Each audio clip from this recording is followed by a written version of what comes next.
ก็สวัสดีกันด้วยก็มาเล่นเซิร์ฟไลโบสกันต่อก็ได้ชวนโบและก็คุณบอสทีเฮดคุณบอสเฮดก็เป็นคนในทีมฮันเตอร์ผมก็ไปชวนมาด้วยนะเพื่อความสนุกโอเคเราก็จะเล่นกันเลย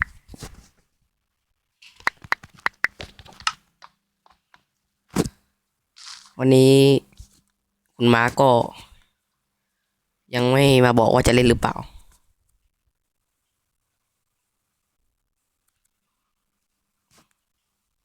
โอเคเขาเข้ามาแล้ว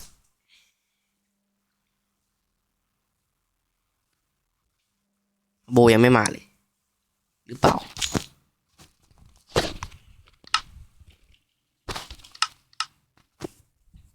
เดี๋ยวพิมพ์ก่อน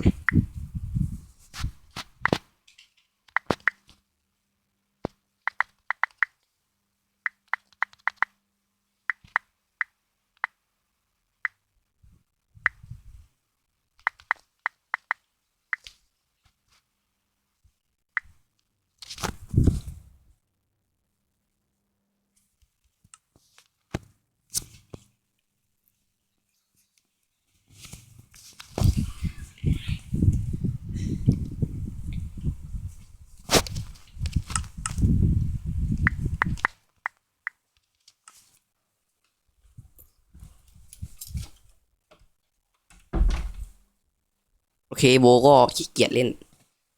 รู้เป็นไรนะต้องบอกโอเคเราก็จะมาเล่นแค่2 คนพอ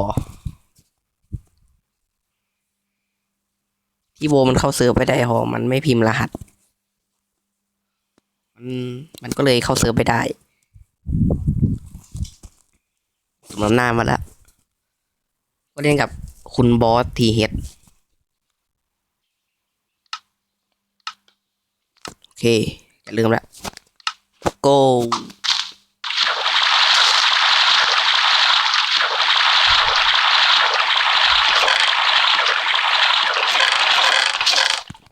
มันหยิบอย่างเร็วมากเลย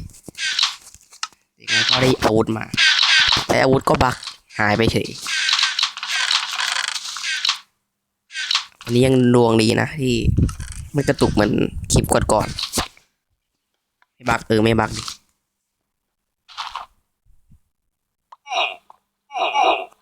ไม่มีคนจะฆ่าตัวนี้ก่อน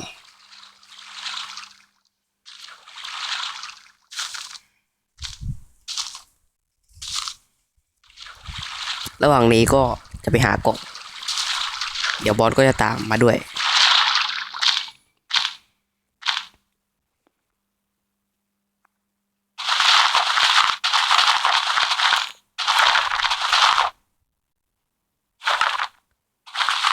อาจจะแหลกนิดนึงนะเพราะว่าไปด้วย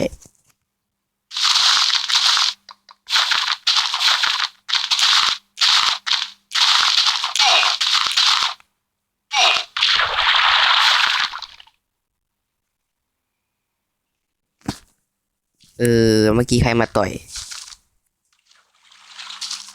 ว่ามันบัก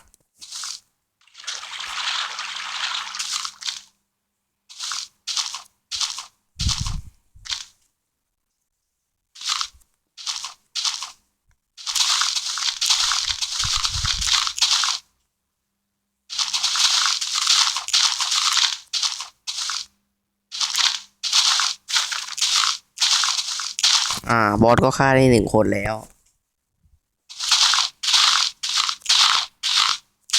โอ้โห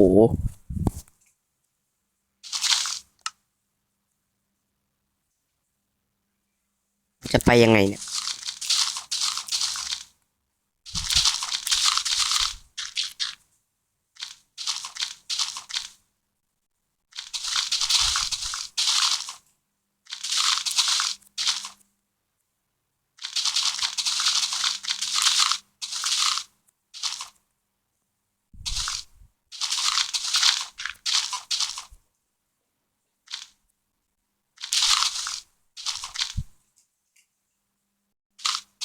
วันนี้คงแพ้แน่ๆเลย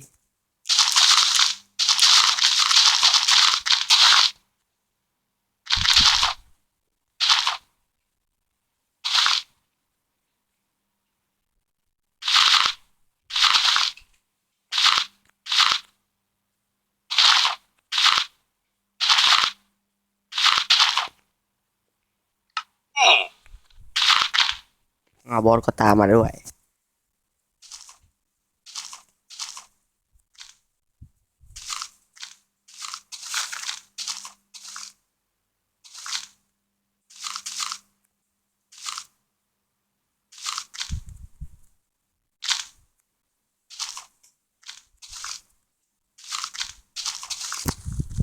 ก็มีคนอยู่ตรงนู้น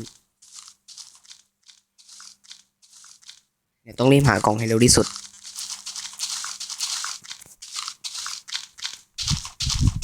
เจอแล้วต้องรีบแย่งก่อนบอส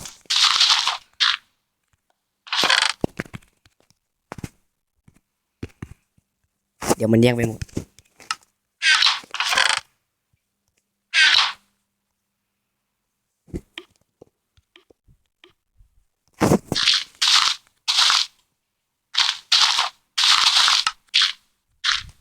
โอเคก็ให้อาวุธบอสไป1 อัน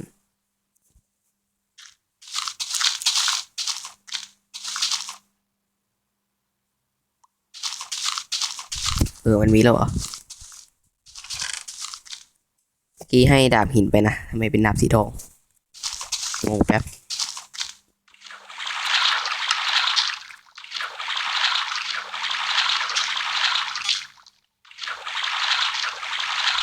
ตรงแถวนี้ก็เคยมาเล่นแล้วนะรู้สึกอัปเดตไปเยอะมี2 กล่องมั้งอะไรอีกต่างหากแถมอัดอยู่ด้วยแหลกเข้าไม่หนัก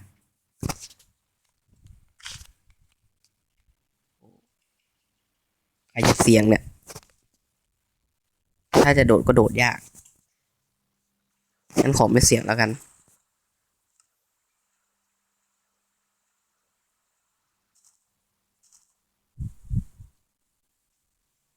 บอลมันจะรอดไหมนะถ้ามันจะโดด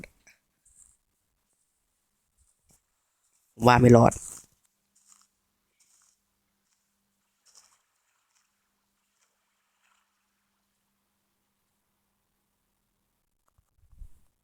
โอ้หยิบกล่องไม่ถึงผมว่าคงหมดเอากล่องละ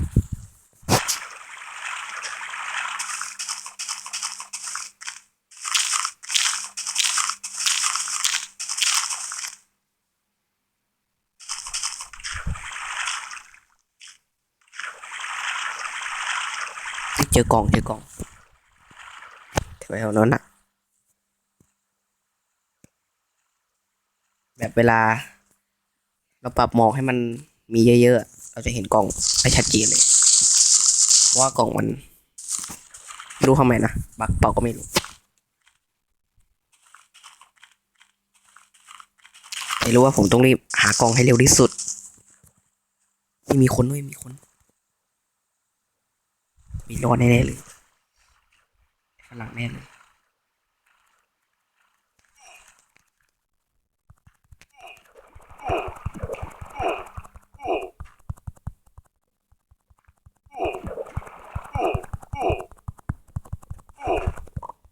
เย่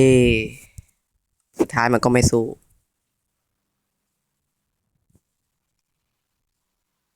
รู้สึกว่ามันจะบักนะที่เป็นของไอรอนบักกลายเป็นของกากา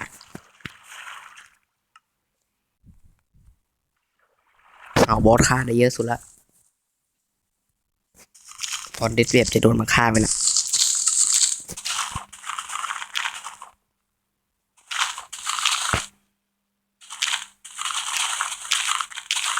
สวยแล้วอีก1 นาที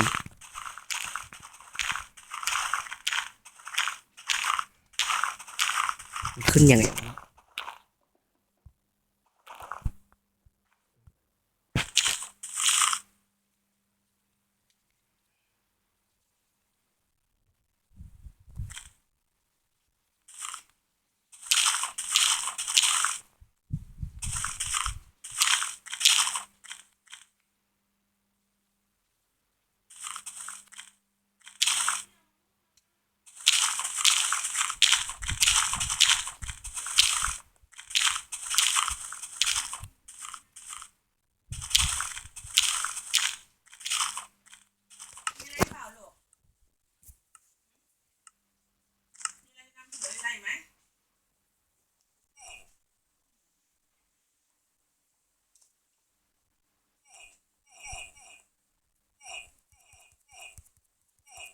ผมยังไม่แตกก่อนเลย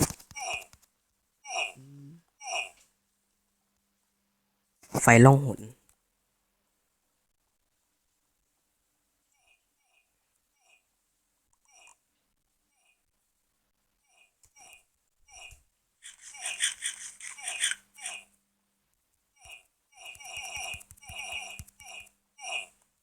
ตายแน่ๆ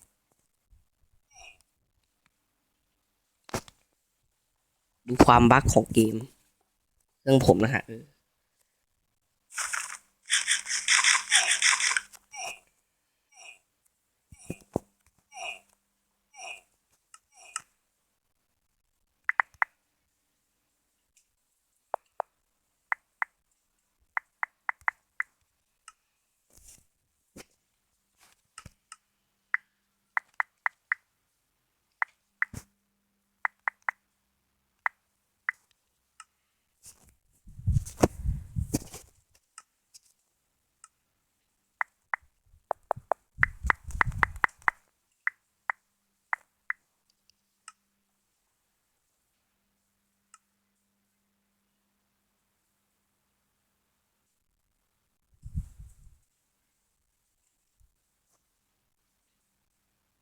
โอเคก็ขออนุญาตถ่ายรูปนะ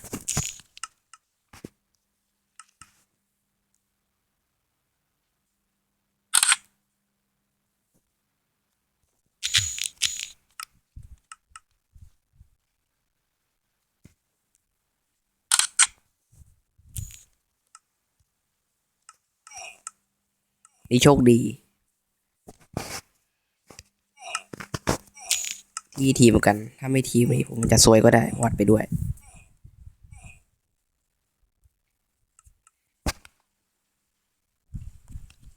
โอเคก็รออีก3 นาทีอีก2 นาที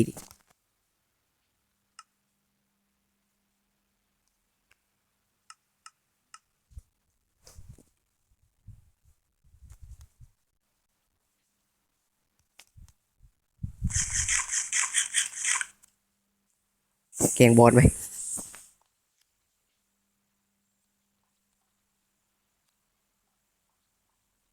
ถ้าแกล้งบอลนี่ ผมไม่แกล้งดีกว่าเดี๋ยวบอสว่า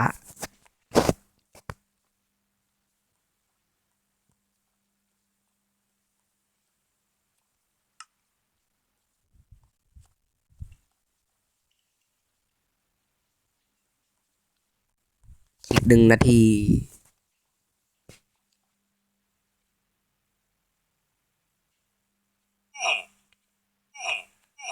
จริงแล้วมันมีไฟล่องหนนะ